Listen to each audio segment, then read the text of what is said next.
Okay, I am back. I've made it almost all the way around on the first row of pine needles, couching them down. And in case this is your first introduction to pine needle basket making, I'm just going to show you how I cut off the tail on the pine needles on the first row and then work the row around and start the second row. So I just go in and cut these diagonal, and this is so that they will lay flat and you can hide the tail. So sometimes you could see a little bit of the tail, but usually it's just down in there far enough that you don't even notice it. So let me try these scissors, might be a little better. I have so many different scissors. You can never have too many scissors is what I say, because I feel like I'm always looking for some. Okay, so see how that is cut diagonally, and that's for the purpose of laying this right over the top. So I will just go ahead and go back in and do what I was previously doing.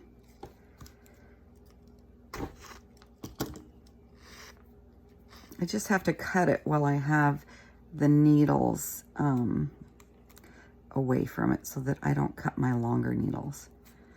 Now I'm really snugging this in, and this is really couching the pine needles in because I want to do another row here. So that's going to be pretty snug. And again, on the second row, I'll show you what I'm going to do. Normally, I would just go back through this thread and attach it, but I really want this to be secure. So I'm trying to get right where I need to be. Sometimes that's a little difficult. So my spacing isn't exact, but again, I'm not exact. Sorry, I'm shaking the table trying to really pull this through here. It's very snug and solid, but that's what I want. So get yourself some pliers or something you can use to pull your thread through if it's too tight. So here I want to maintain this same pattern, but then I want to go up and over. So I am going to try to, ooh, came out in the right spot the first try. Pull that through. And I am going to snug that right down there. So there is our first row. It's really snug, it's really tight. Now normally if I was doing a regular pine needle basket, I would just be going through the side here and hooking to that. But I want to make this very solid, and I want it to go clear through the back. I don't mind the stitching. I will go ahead and leave that. You could cover up if you like with another piece of suede. But now I am going to start coming up and over this way because I'm gonna have to see where I'm at here. I want to get as close as I can to that bottom stitch, and I have to stay on the backing. So if you recall in the first video, I'm coming up from here and going over this way. Now I am doing the opposite on the second row. You can attach here on your second row and just start working your coil out. You can do it whatever way you want. I just want to come down and get as close as I can to this stitch on the first row. I want to make sure that I am covering up, that I'm maintaining my pattern, and I'm covering up this purple stiff stuff below. So it's going to get difficult over here because you see my coil got a little bit bigger. But I think it'll work fine. So I will continue that pattern. I'm trying to decide which way to hold it. because I have to get these down below in order to get up above. And I want to make sure I'm lined up right here. So I'm going to come back to front. I kind of marked it with my little needle, but I think I need another hand here. There we go. Get back. I don't want you. I just want the thread. So now, because we're getting close to the edge, the, you know, it's going to be a little more difficult staying within the parameters of that purple bottom, but I think it'll work.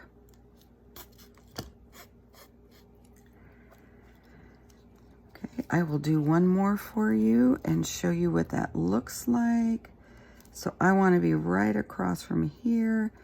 I'm just going to mark that, but then I'm going to come back to front and make sure I'm coming up very close to that hole.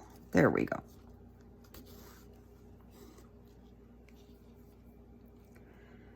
And if you're a perfectionist, this might be a bit difficult to watch because I am not. Now, I haven't added any needles for a bit. So see how the tail is hidden here pretty well, or it just blends in. Now it's a little lighter because there was a lot of wax on that first part of the thread. So I'm going to add another pine needle, shiny side out. Of course, these are all shiny because they were dyed black. And this is my second row. So see how close we are to that edge? And I'll be able to either trim it off or just leave it. I'm probably going to leave it because I like the solidness of it, if that's a word. But that's what it's looking like. I do like it. I'm going to keep working on this and go all the way around. Once I get my second row of the black needles, I will start attaching like we normally do on the outside of the thread here of each of the stitches. There are stitches that you can, that designate going straight through the needles, pine needles. I generally don't do that unless it's a specific stitch. And I am doing just the regular basic stitch here, just the one stitch until we get further along. So that's what it's looking like. Again, you can decide what stitches you want to use, whatever works for you. I'm just doing the easiest. I think these black needles look great. I love the blue thread. I don't mind the mess on the back. It's not really a mess. There is a pattern. So thanks for watching, and I'll show you in the next step as we get further along.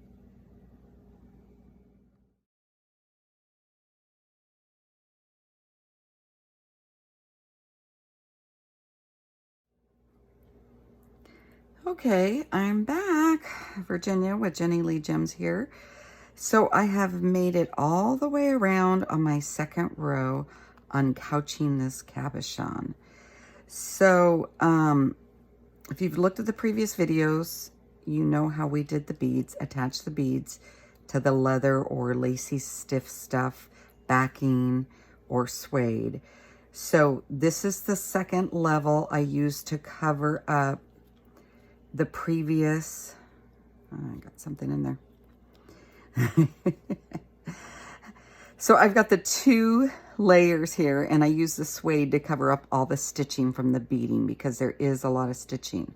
Now, I'm planning on leaving this stitching on. This is a stitching that was created by adding the black needles. I don't have a problem leaving it that way, but we'll see. Maybe it'll bug me later on and I'll go ahead and cover it up with another layer of suede. So we've made it all the way around. This is our first row.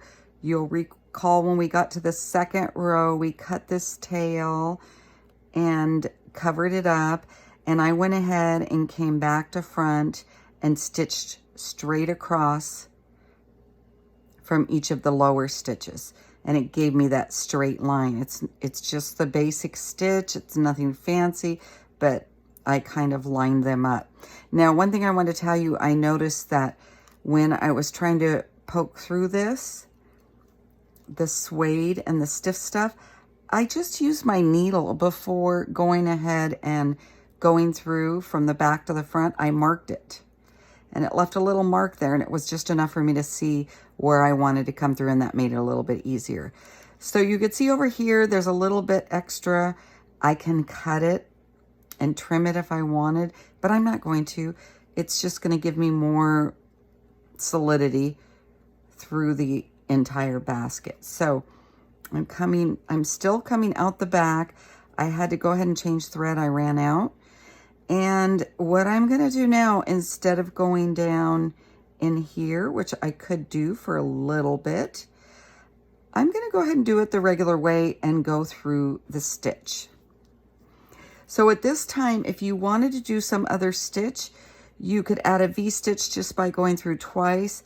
I'm not going to do that. I'm just going to do a regular stitch going through, and it's going to start going diagonally. If I want to continue the straight stitch, I could, but I'm just going to do a regular stitch and keep working my way around.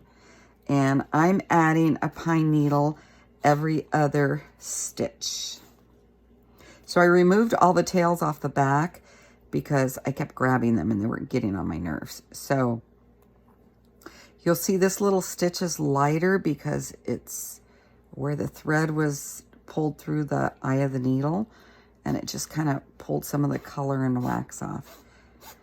So that is how you couch a pine needle basket. If you want to do a couching at the beginning for the center, that's my version of how you do it. I'm sure there's others out there. I'm going to continue to add on needles, get up to the thickness I want, put a straw or a gauge on the end to keep measuring them. And this is how this is going to look if you did it with the beads and then you attach the pine needles to the same backing. And I like it. I love how this worked out. I hope you do too. I love all the glimmer. I love the matching with the flash in the stone. If you don't want to do the bead portion, you can easily just couch the pine needles right up against it and get a whole different look. But it will still look as though it's embedded. You can get a little thicker quicker depending on the size of your stone. There's a lot of different ways you can do it. Just do it the way that you see fit and that works for you. If you want to punch holes in the back so it's easier to attach to and it's not so rough on your hands, that works too. It's just a little harder to get right up next to the stone or whatever you're putting in the center. So I hope that helps. I will post a picture of this basket when it's completed. I'm sure that I'll be doing some different designs in it, but I think I'm going to use up some of my black dyed needles. I think some of these I did myself and some I received from Gail George. So her needles are always beautiful. Thanks for watching, and I hope this helps you create a new couched center for your pine needle basket. I look forward to seeing what you create. Thanks for watching.